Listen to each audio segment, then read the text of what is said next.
Hey guys, how you doing? Welcome back to my Characters Explained series, a series where I cover characters from the game Battle for Neighborville. And in today's video, we're taking a second look at one of BFN's most interesting newcomers, that being the notorious Nightcap. So without any further ado, let's get right into it.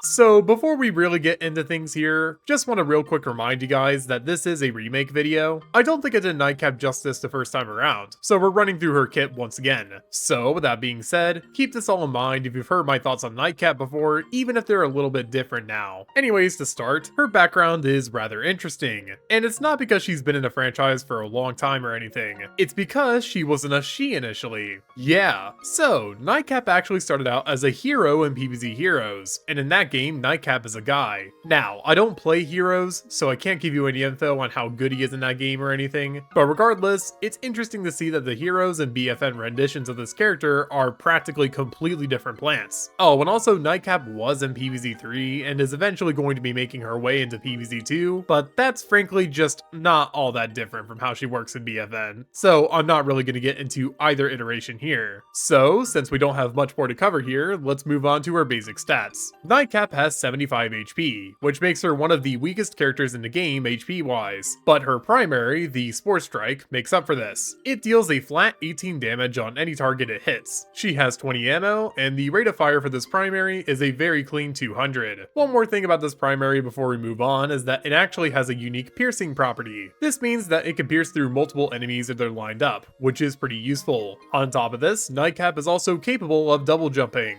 She can double jump in any direction, and it's pretty useful for mobility. So overall, it seems like Nightcap is a weak but powerful character, and what solidifies this playstyle are her abilities, so let's talk about them. First up, we have Casting Shadows. This ability lets Nightcap throw a circular dome at wherever she's aiming. This dome sits in the area it's thrown at for a few seconds, and it helps plants and hinders zombies. What that means is that any plant that enters it is invisible for a few seconds, and any zombie that enters it gets slowed down and loses a lot of control for their mobility. Now for the plants, there is a bit of an asterisk to the whole hiding aspect. See, if you're playing on a controller, or you're on console in general, your crosshair will still turn red whenever you see an enemy plant in the shadow area if you're a zombie. Not only that, but placing this ability on a down teammate and reviving them will show your green line connection even if you're in the dome. Those are just small issues though, and overall this ability is pretty good. The second ability is, controversial. It is the defining ability of Nightcap, and it's called Fung Fu. OG BFN players will happily tell you how awful fighting Nightcap was back in the day, and a good chunk of why that was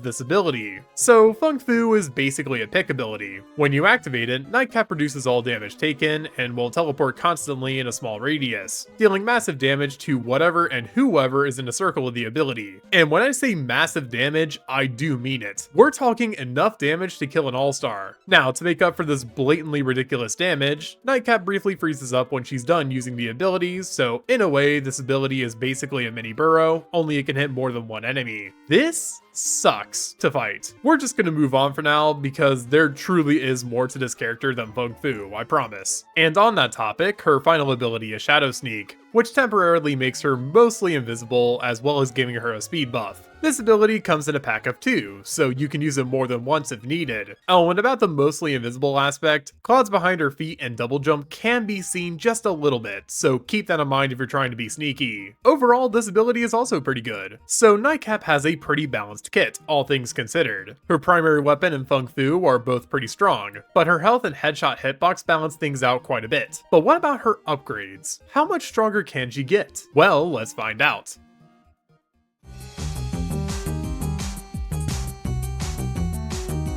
Alright, so this is the section of the video that I'm going to be changing the most from my initial Nightcap video. This time around, we're covering every single upgrade, and not only are we covering all of them, but I'm also going to be giving my true opinion on most of these upgrades, which is something that I've definitely done in this series before, but I've never gone to the lengths that I'm going to for this video, so keep that in mind. With all that being said, let's first start with her base upgrades, and Piercing Power is up first. This upgrade simply gives Nightcap a temporary boost to her ammo count whenever she pierces through an enemy to hit another one. This extended ammo can stack up to 60 in her magazine, and she keeps it it for around 10 to 20 seconds, give or take. This upgrade is one that I used to run a lot, so take my word here when I say that it's not half bad. Next up is parkour, which is unfortunately still good. So for some background context, this upgrade used to genuinely make Nightcap overall faster as a character, as it boosts her secondary jump speed. And back in the day, when running from fights used to be the best way to avoid death, you can probably imagine how annoying that was to fight. Luckily, nowadays, this upgrade just boosts your secondary jump speed by around 40% if you're going sideways, and 20% if you're just moving backwards. Didn't stop people from figuring out that she can still move faster by strafing, but I digress. This upgrade is worth running, even in this incredibly nerfed state. Up next is Sporadic,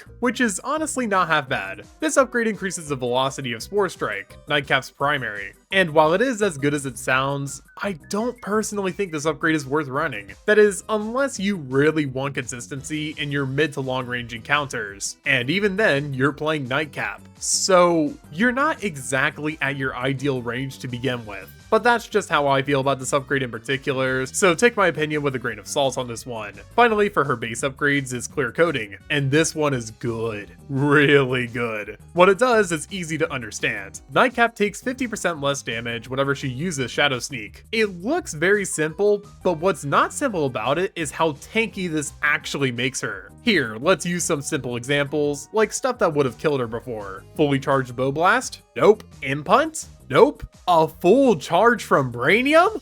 Nope. This single upgrade makes killing Nightcap in this form incredibly difficult, even if you know exactly where she is. And man, it's good. You have to try it to really understand how good it is. Alright, now let's move on to our true ability upgrades. And first up is our casting shadow ones. We've got Incubate and Corrode for this ability. Incubate is one of those revival upgrades that boost your resing speed in a certain ability. And yeah, that's all there is to it, though admittedly, this makes more sense than most of the other upgrades that work like this. So I guess that's a win? As for Corrode, this upgrade is a lot more unique. Basically, enemies that step into your dome are now drained of ammo or have increased overheat depending on the character in question, including Brainium. And they also have longer ability cooldowns on top of the previously negative ones. This upgrade is one that I could see being a lot more useful in general situations, though it's not as crazy as some of her other upgrades. On that topic, next up are both of her Feng Fu upgrades. First up, we've got the lesser of two evils, that being Fleet-footed. This upgrade lets Nightcap move faster in Feng Fu, as well as giving her access to a jump. This upgrade can be really good, but compared to the next one, I wouldn't say it's much better. Oh, and as for that next one, Uppercut. This upgrade allows you to juggle opponents in the air with Feng Fu. You heard that right the first time around. In case you couldn't tell,